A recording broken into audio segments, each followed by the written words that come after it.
Breaking news po ito mga kababayan. Nako po, matinding pasabog ni General Romeo Pocis. Magugulat po kayo. Marami po kasing nagpapakalat ng mga misinformation laban sa kanila. Ngayon, masasagot lahat. Totoo ba na merong matinding military junta, military takeover, people power? Ano ba ang ginagawa ng kanilang grupo? Isa na dyan si Ramon Tulfo na nagpapakalat ng fake news. Nakasama pa si Marcoleta, si Atty. Topacio, na meron daw magaganap na people power para pabagsakin itong si BBM. Dahil po sa malaking issue ng korupsyon na nangyayari ng mga pagnanakaw. So ngayon po mga kababayan, nako po, mga ex-marine, general, mga scout rangers, may pasabog po, pangungunahan po ni General Romeo Pocis. Panoorin po natin hanggang dulo mga kababayan kasi magugulat kayo. Totoo kaya na meron silang gagawing matinding pasabog ngayong November? Nasasabay po ng malawakang rally ng kapatiran? Ito na po siya mga kababayan. Huwag niyo pong papalampasin ito. And the spokes is back. After Typhoon Uwan, we're going to talk about another storm brewing. The November 16 prayer rally happening this weekend. And joining the discussion is Right Philippine Air Force General Romeo Pocis. Welcome to the Spoke, sir. General, magandang umaga po. Magandang umaga. Maraming salamat sa pag-imbita. Sec Edwin, saka si Kong Mike. So, ako ang gusto ko muna malaman, Sec, General, kasi itong rally na to, kayo ang kinikilalang leader. Tama po ba? Di ba? Kayo ang isa sa mga leaders at organizers. Opo. Ito po kayo po'y composed ng mga retired generals. Opo, pero iba-iba pong iba-ibang hindi lamang mga retired generals pero mga civilian din na mga grupo. Okay. We are a movement actually. Pero wait, there are two rallies. Correct. One in Quirino by the INC. Yes. That was applied for by INC. And the other one in People Power. People Power Monument, correct. And who applied for that license, the permit? Because I understand INC withdrew their application for permit in INC. Pag withdraw nila, United People's Initiative ang... UPI ho ang nag-apply ng permit. Yes. At itong UPI, ito yung mga composed of civilians and retired generals. Yes, and various other organizations, civil society groups. There's a November 30 trillion peso rally again, no, March. So, why did you do a separate rally from them? Is there any reason why there's a distinction between November 30 and November 16? Yes, doon kasi sa November 30, they've been preparing this for quite a while now. But you were involved, by the way, in the August 21 rally. You were there. September 21, yes. Sorry, September 21. Nag-rally kami doon sa... Gate 1. Initially doon sa Batasan, 3 araw, 3 gabi noon.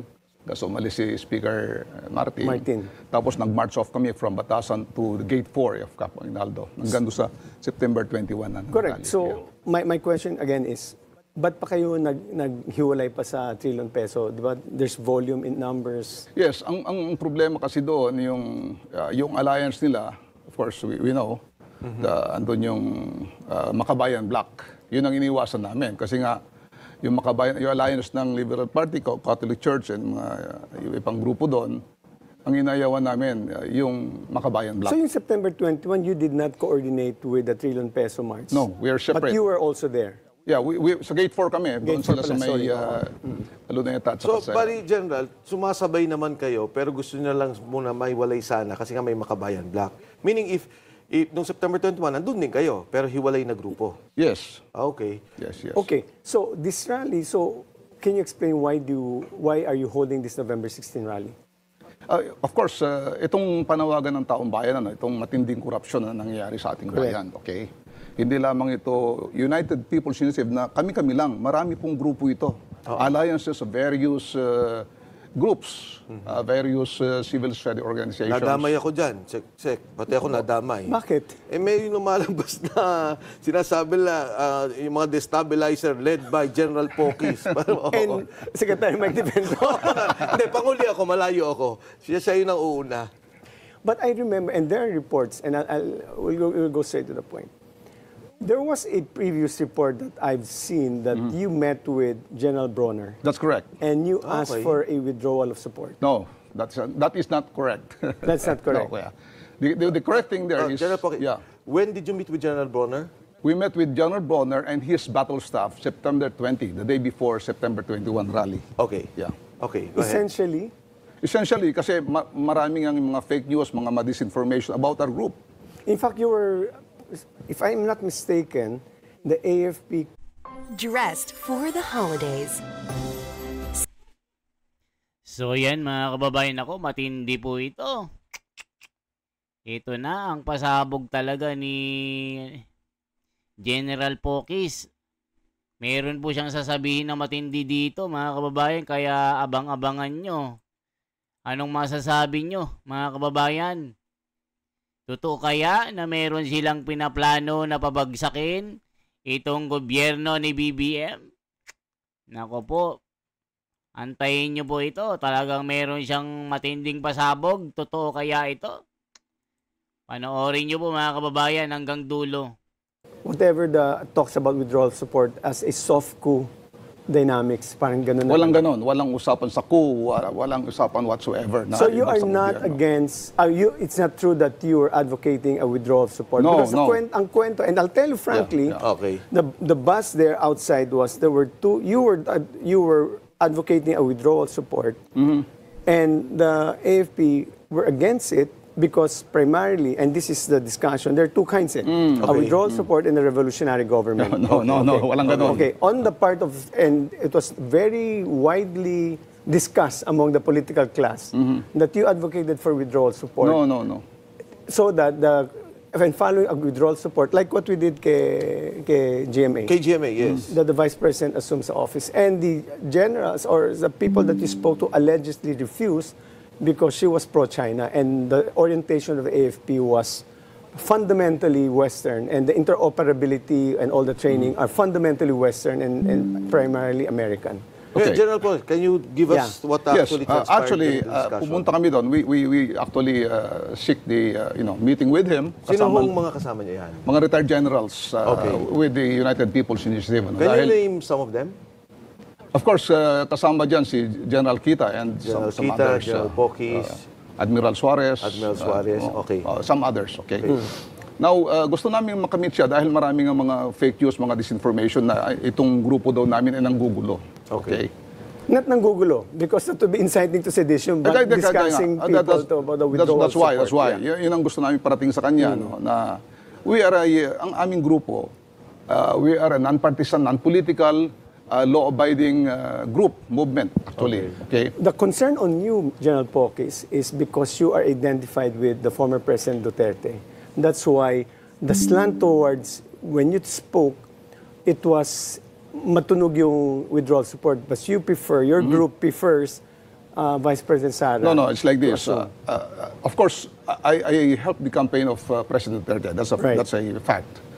I also organized BBM 2.0, itong rally itong May 2022. Okay. We campaigned for President BBM. BBM 2.0. Okay? Ngayon, nung wala siyang katandem nung finally sumama si Inday Sara as katandem niya, naging BBM Sara 2.0. So ang grip namin. ang manok nyo noong 2022 was really BBM? BBM, yes. At that point, wala pa si Wala pa si Inday BP, Sara, oo. hindi pa siya nag-ano. Okay. Okay. So BBM sa Okay. 2.0 So, muna. kausap niyo po si General Bronner. Ano pong sinabi niyo? Hindi, in-explain namin, we are not, So you were aware of the rumors going Yes, around. yes. That's why you need to speak to Correct. General Bronner. Ngayon, ang pinahiwatig namin sa kanya, sabi namin, we are representing the people, ipinapahiwatig namin yung sentimiento ng mga tao dito sa matinding corruption na ito. At merong general kasi doon na Southern Luzon na nagpa-press release na okay, sumasama sila sa nakikiramdam sila, nararamdaman nila yung hinaing ng mga tao, parang ganon. Anong sagot ni General Bronner? Ang sinabi ko lang doon na tinitwist nila na hinihikayat ko raw siya na mag-kudita o mag-withdraw support, ay sinasabi ko lang, baka naman yung armed forces No, when you were faced with him and then you explained that, General, sabi mo, hindi kami nanggugulo, may mga reklamo kami lihitimo. Yeah. Ano pong sagot niya sa inyo? Hindi, nakikinig lang siya. Kasi yung alam naman natin na nababalidate nila yun. Ano. Ngayon, ang sinabi ko lamang doon na maaring tinitwist nila, ay sinasabi ko lamang, baka naman yung armed forces ay hindi lamang mag-press release about corruption, kung pwedeng verbally sabihin, mag-conference siguro na sabihin na itigil na yung corruption na yan at dapat panagutin, parang ganon. Essentially, you are not for withdrawal support. In fact, you are maintaining the professionalism of the armed forces. Correct. So but they should not get involved in any political upheaval. May mga Pero lumalabas. inikayat niyo po si General Bronner na, General, baka pwede naman magsalita kayo about the corruption. Yun lang ang Yun sinabi lang. namin. Okay. And then we can vouch for that. Andun lahat ng mga battle staff niya, puro mga generals yun eh. Ang sinabi niya, okay, don't worry, sir. Sabi, mga seniors kami sa kanya, although we are retired. Correct.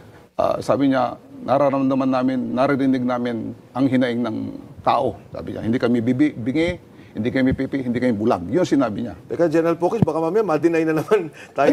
Totoong yan, ha? In front of General, you were with General... No, kaming mga we don't talk straight lang yan. Kaya Walang mga, we don't do... Meron siyang battle staff, pero kayong dalawang kasama. Hindi, kami, 7 yata kami. Pito kayo. 7. So, all of them heard what Yes, General yes. Bronner said. So, ang saktong sinabi niya, naririnig namin at nararamdaman namin ang hinaing at taong bayan. Okay. At saka sinabi niya, experience the joy of So yan mga kababayan, na-twist lang pala, binaliktad pala ni General Browner ito.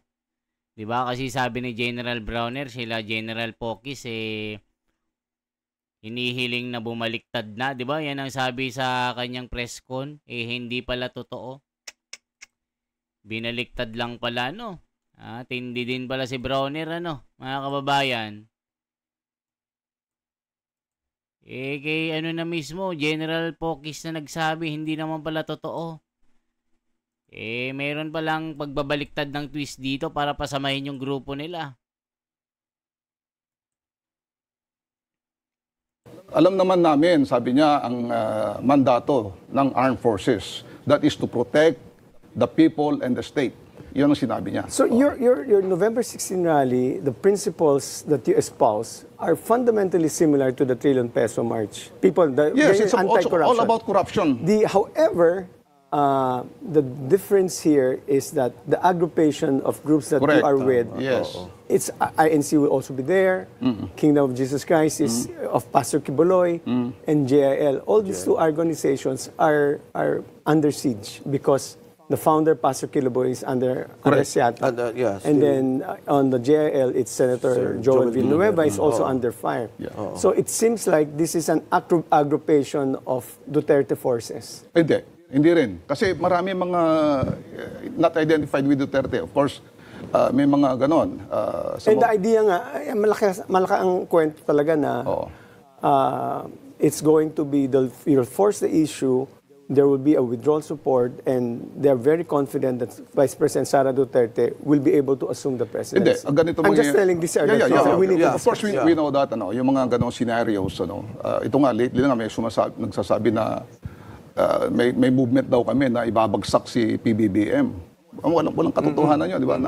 Pati si Kong Bike nandun eh. Walang ganon kasi itong movement namin is a non-violent...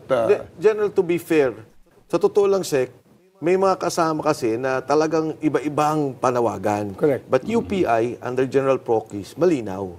Ito yung panawagan nila, itong corruption nangyari, may mali talaga. And in fact, yun nga, Sek, ang parati kong pinawagan, bakit hindi magsama-sama lahat? Dahil talaga namang lahat, no? Even the November 30 group, tayo kasi talagang problema eh. Diba? It's something that we have to address as a nation. I agree with that. No? But let me ask you a question. Are you personally against President Bongbong Marcos? No, he is the president. Of course, we respect him. Kanya lang, so you observe the constitutional framework? Yes. Non-violent, non-partisan, non-political, of course, law-abiding. Okay? Yun ang aming framework. Kaya mali lahat yung mga lumalabas na we are agitating. Sabi nga nila, tatanggalan daw akong pensyon dahil Ganun ba? Oo, naging ano yun. Sinasabi. Dahil nag-agitate daw ako, nag-incite to sedition. Ano yan, Sek? Naging major issue yan. Nagkaroon ng press conference. Then sinabi nila, pag-aaralan nila. Actually naman sabi, to be fair naman, sabi, pag-aaralan no, sa legal, it's into legal. Nagalit yung mga retired at saka yung ilang active. I guess quietly, yung active nagparamdam. Withdrawn nila, hindi pwede. Kasi the main point they were saying, yung pensyon yan, dahil sa serbisyo nun sa Correct, bansa, correct. di ba? Oo, And tama. now that he's private, citizen, bakit hindi siya payagan So maganda ang mag-express? pension ng AFP. Kaya huwag na wala yan. Maraming nagalit. Just for the record, you are the applicant for the People Power Rally on November 16. Yes, dahil nag-withdraw yung INC. Pero just to be clear, although hiwalay yan na rally, nag-uusap po din mo Correct, kami. I understand. Na sabay yan at 3 araw yan na rally na walang uwian, bumagyo, umulan, hindi uuwi yung mga tao. I just want to state, for you to state for the record, that nothing that I said, withdrawal support, the assumption of VP Sara, it will be first as president, will not happen during the 3 days. Wala pong ganon. In fact, hindi ho kami nag-uusap ni VP Sara. Hindi ho kasama si VP Sara dito. So it's really We more never on talk. So it's mga on the ganon. anti-corruption Opo, lang.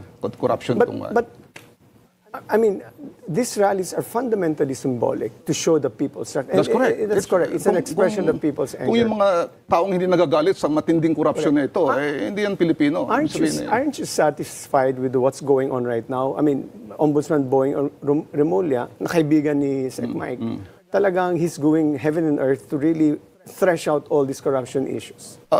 Unfortunately, no. Because? Kasi mahigit ng 100, wala pang nakukulong eh. Itong gusto ng taong bayan, panagutin, ikulong eh. Wala pang parang lumalabas parang kulang. It's the same impatience that you feel are the same impatience Yes, that we correct. also feel. No? Yes. Kaya nga yung chant, ikulong na yung mga korap. Correct, wala pang napapanagot eh. Yun ang panawagan ng taong bayan. Unfortunately, the legal process is just too protracted. Yeah, but the power of the presidency is so, talagang gusto nilang, magagawa yan eh. Alam mo, Sek, pinag-usapan nga namin yesterday ni Atty. Christian. Sabi ko, ano ba yung short of really filing a case para mabilis na on 2 points, yung travel at saka yung pera. Okay. Sabi ni Atty. Tixie, hindi, yung travel madali kasi yung cancellation of visa, madaling pagawa yan sa mga Right. ibang bansa. Pero sabi ko, paano yung pera, di ba? I mean, as we go on na matagal, paano yung nawawalang pondo ng bansa? I mean, yun, Sec Edwin, isa siguro sa mga bagay, siguro, again, with not being partisan, lahat ng mga abogadong may sinserong pananaw dyan, how can we help the government? Right, Kung that's ito man yung talaga, maipit. Tapos, ako personally, may pananaw ako, like General Pokis, na medyo yung investigation, may script. Meron lang, Meron lang level. designated na... Designated. So he has to prove himself, no? Si Ombudsman Remulla has to prove na hindi totoo yung mga ganyan. Kailangan talagang... This is also a concern, eh. That's right. Oo. It's also a concern. So, maraming salamat. I hope that on the November 16, it's going to be a peaceful yes. rally. Before that, matabagan ka na, General, yung mga gustong mutid. Ito po ang United People's League. Kasama po ang maraming mga organisasyon po dito. Hindi lamang po yung Iglesia ni Cristo, hindi lamang po yung KOJC, UJL. Marami po ang mga civil society groups, mga Muslim and Christian organizations, lay organizations, yung mga kabataan, yung mga manggagawa, lahat po ay kasama natin. So, yung mga kababayan po natin at ako'y nananawagan, samahan nyo kami sa EDSA. Welcome lahat. Welcome po lahat, General, lahat ng may sektor. isa ka panggap. Opo. Mag-iimbita ka ulit. Kaya ulitin mo yan. So how should government, media, and public respond to the threats of a would-be coup attempt to unseat President Marcos during the rally on Sunday? But before you answer this, General Pokis, the spokes will return after the short break. So yan mga kababayan, matindi po ito. Naku, ito na. Papa, Yari na ito mga kababayan. Paano kaya pipigilan ni BBM itong malawakang rally na ito? Paano kaya niya, stop na kayo. Tama na ang rally. Paano kaya pipigilan ni BBM itong rally na ito? Mga kababayan, no? I want to leave the... Nako po, ito na po mga kababayan. May mas matindi pa ditong pasabog. Ito po, tignan po natin. Paano kaya pipigilan ito? Nako po. of a would-be attempt to unseat President Bongbong Marcos? I cannot answer that dahil any threats of kudeta or even may mga lumalabas pa na mga junta, hindi ho kami kasama doon. So I don't know how to answer that because we are a peaceful organization expressing grievances. But given the situation where there's a possibility of some people just joining you to foment violence, how do you police your ranks? Katulad nangyari nung huli, Yeah. na may nanggulo. Correct. Hindi lamang doon, yung September 21, hindi lamang doon sa Luneta o doon sa Mendiola ang gulo. Pati kami, ginugulo kami kasi talagang organisado sila. So how do you police your ranks? Just to make sure. Meron ho ngayong yung Marshals. coordinating conference dito sa Quezon City Hall, Department of Public Order and Safety, Okay. para maayos lahat ng ganon. But dito sa grupo natin, kasi we expect huge number of people who will attend this one, nakahanda ho tayo. Meron ho tayo mga physical and various other security measures para maiwasan just to yun. clear everything, wala kayong balak mag-advocate ng withdrawal support. Hindi kayo humingi sa AFP to join and the retired officers urging AFP to Withdraw support. To withdraw support from Okay. the president. Ang ano lang po namin dito ay talagang peaceful expression of us a sovereign people, okay? Ito yung grievances sa government sa nangyayaring korupsyon, okay? So kami mga leaders, wala kami sinasabing ganon. So, of course, kung 1 milyon, 2 milyon mga tao na yan, hindi mo na makukontrol yung mga ibang tao. So, but us as a leaders, we are focused on the corruption issue. General Pocky, sabi daw si General Tory came out, sabi niya, anti-bullying rally. Tama ba yun? Ganun yung sinabi niya. Would you have any information on this? Kasama ba siya dito sa rally gaganapin? Wala akong idea dyan sa anti-bullying rally na yan. Wala akong alam dyan, I'm sorry. Yung you're an Air Force General. Yes. So, how do you find General Bronner as a Chief of Staff of the AFP? Okay, si General Bronner, of course, Do you have a good relationship? we have or good relations with him. He was your, in terms of rank, mas mababa siya, no? Sumaba siya, but we're good. He's an outstanding Filipino soldier awardee like me. So, I believe in his integrity and his, of course, General capacity Pocky, as a leader. dito sa nangyayari na pagkilos, sinasabi nga natin not to unseat, not to call for the administration or to bring down the government. Pero sa pananaw mo, may mali ba ang Pangulong Marcos sa nangyayaring ito? Dito sa corruption, dito sa nangyayaring budget, at dito sa mga governance, itong patakbo ng gobyerno. Okay, dito sa lumalabas kasi dito sa corruption issue na to, of course, nababasa naman, narinig natin sa media, no, na si Congressman Saldico ang parang tinuturo na Pero meron din nag-testify na nga si Martin Romualdez, speaker, okay? Ngayon, sa Pangulo, walang direct evidence, di ba? Pero, as the President, he has the command responsibility kasi siya yung nagpasa ng budget, ng NEP, ginanyang-ganyan yung budget niya, binawasan yung mga programa niya, tapos pinaglalagay na insertion sa mga pork barrel, whatever, blood control, tapos in-approve din niya. So, hindi siya directly... Sa tingin niyo ba, did he commit an impeachable offense? To me, I cannot answer that kasi that's a legal matter that we haven't actually, studied. But that can be possible. But impeachment is a political exercise. Hindi magpo-prosper yan sa Senate with this, di ba? Kasi kalyado nila sa Congress. Ngayon po, General, yung si VP Sara under siege, di ba? Nandyan siya. Kahapon, nag-repas na report yung kay Senator Bato na huliin. Ito bang rally na to ay may koneksyon para iupo si VP Sara or on the second note naman ay ma-prevent yung pag-aresto kala Senator Bato at yung mga iba pang supposedly Duterte allies? Wala ho sa agenda ng United People's Initiative yan. We are focused on the expression of itong outrage dito sa corruption na ito.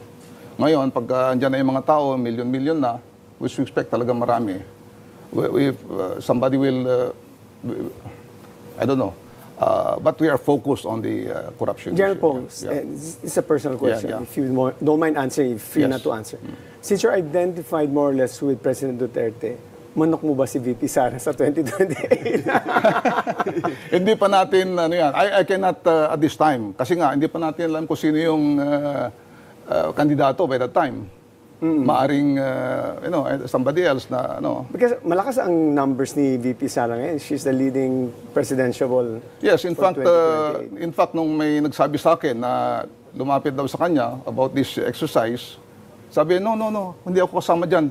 I am focused on the 2028. Yung sinasabi niya. So talagang si BP Sara hindi ko kasama dito sa expression of sa corruption. You mentioned, General, no, na hindi kayo nakikipag-usap sa mga...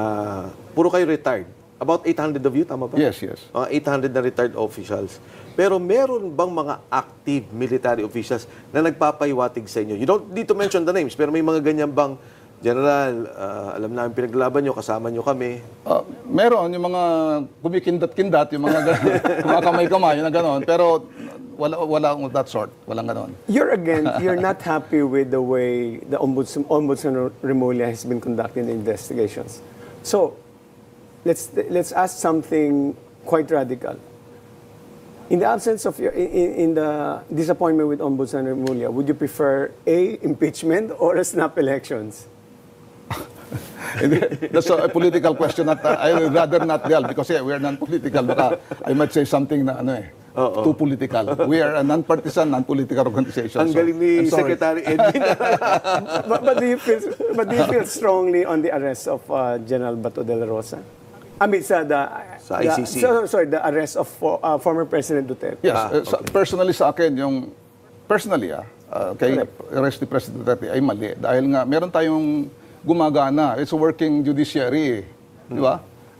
Pinasa natin doon. Doon sana kung walang judiciary na working. We are working judiciary. Di ba? And panahon na... So yan mga kababayan, ano masasabi nyo po? Naku po, napakalawak na rally nito. 16 to 18 po. Hindi lang Quirino Grandstand. May EDSA pa pala. Naku po, mga kababayan, nakakagulat po ito. Kaya yung Malacanang natataranta na.